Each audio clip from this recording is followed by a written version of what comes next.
Bonjour les amis, aujourd'hui 26 décembre 2018.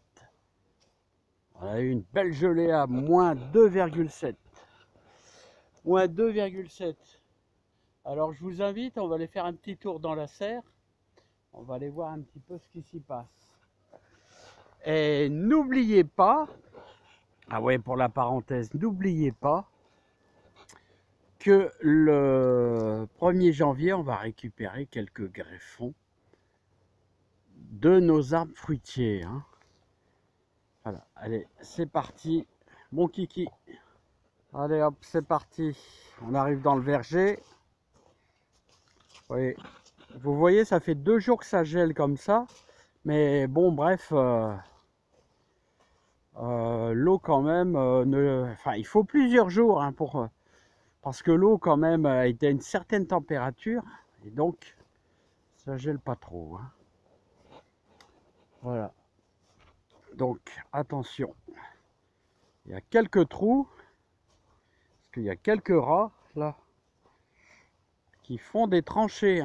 C'est sans arrêt en travaux.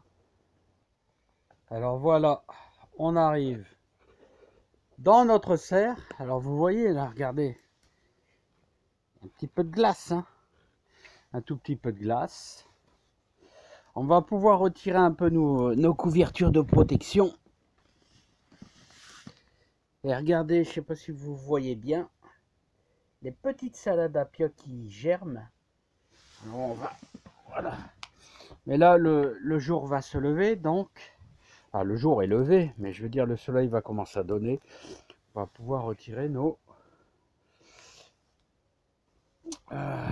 alors ici, ouais, ça tient le coup, mais il faut faire attention. Toujours nos petites tomates qui ont germé là. Ça, c'est des tomates tombées, ça, qui ont germé. C'est involontaire, bien sûr.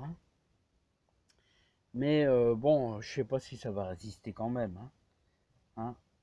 Voilà. Donc ça, c'est nos petites laitues à pia qui ont été repiquées il y a 2 mois. Voilà les amis. Je vais mettre en pause. Alors les amis, je vais procéder à un petit travail que j'ai fait l'autre jour. Je vous les ai fait voir l'autre jour. C'est-à-dire, je vais apporter un petit peu de calcium. Alors vous avez ça aussi dans les coquilles d'œufs, mais vous avez aussi ça dans tous ces mollusques là, les huîtres, que je vais broyer. Mais avant, je vais répondre à une question. Il y a un ami là qui a posé une question super intéressante. Ouais, tu vas mettre des échalotes dans ta serre et tu fais beaucoup de compost dans ta serre. Bah oui, et les échalotes n'aiment pas le contact, surtout direct avec le compost, c'est vrai. Mais écoute, l'année passée, j'ai fait ça sur le bord. Alors j'ai tellement eu de belles échalotes. Regarde-moi ça. Les échalotes, comment elles sont superbes. C'est presque des oignons. Alors, bon, apparemment, la terre a été tellement enrichie depuis enfin, plus de 15 ans, quoi, ça va faire une quinzaine d'années que je fais ici, que ça nous donne des légumes magnifiques. Voilà, donc c'est toujours l'apport nutritif. Et surtout, je pense que sur le bord, il y a certainement moins de compost. Et donc, je fais une butte. Je vais faire une butte comme j'avais fait. Et sur le haut de notre butte, nous mettrons nos échalotes en haut de notre butte. On mangera les vers qu'on mettra dans la salade. Et voilà tout. Donc je vais remettre quand même une belle ligne d'échalotes dans la serre, en essayant d'avoir le minimum de contact, bien sûr, avec enfin, s'il y aurait un gros morceau de compost. Surtout, il faut éviter, ça n'aime pas le compost frais, fumier frais, tout ça, parce que ça les fait pourrir. Et voilà quoi. Ce que ça adore, c'est la potence. Je vous rappelle que si vous regardez les vidéos en arrière, comment planter vos échalotes, vous retrouverez mes anciennes vidéos F1 RCX. Et donc, Et là, vous verrez que je mets un peu de potasse que j'incorpore à ma terre. Et les échalotes adorent la potasse. Donc, je vous répète, c'est les cendres de bois, hein. Voilà. Donc, encore un truc. Ouais, surtout, vous voyez les oiseaux.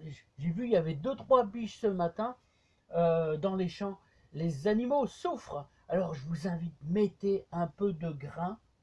Mettez un peu de grain pour les oiseaux. Il y a un rouge-gorge qui vient ici, qui passe entre les trous, hein, et bon, il vient se nourrir, il cherche des vers. Les animaux, comme les oiseaux, ont faim, hein. Voilà. Et surtout, si vous avez des pompes qui ne sont pas protégées, faites gaffe là, parce que moins 2,7, hein. Donc, protégez-les, mettez des vieux habits, des vieilles couvertures dessus. Si c'est dans une étape, faites gaffe parce que ça gèle fort, hein. Et alors, moi, je vais attaquer mon calcium là. Vous voyez que je vais pouvoir étaler directement. Oui, ça, hop, hop. On étalera ça dans notre terre. Je ramasserai le plus gros comme ça, hein. Pour faire ça le plus simplement.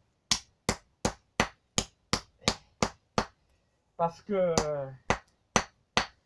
vous avez déjà vu les culs noirs, hein, les culs noirs des tomates là. Hein, les tomates avec leur cul deviennent noirs là. Soit c'est en général c'est dû parce que les arrosages sont trop espacés. Alors la tomate, enfin le pied de tomate souffre, ou soit c'est un manque de calcium, hein. Voilà, donc faut, et c'est un truc positif ça, hein. Donc les coquilles d'œufs, il y a aussi tout ce qui est mollusques, je sais pas, hein. Voilà, un petit peu de tout. Ça, vous les concassez bien. Allez, je vous dis à bientôt. Moi, je continue ce boulot parce que il commence à faire froid aussi, hein.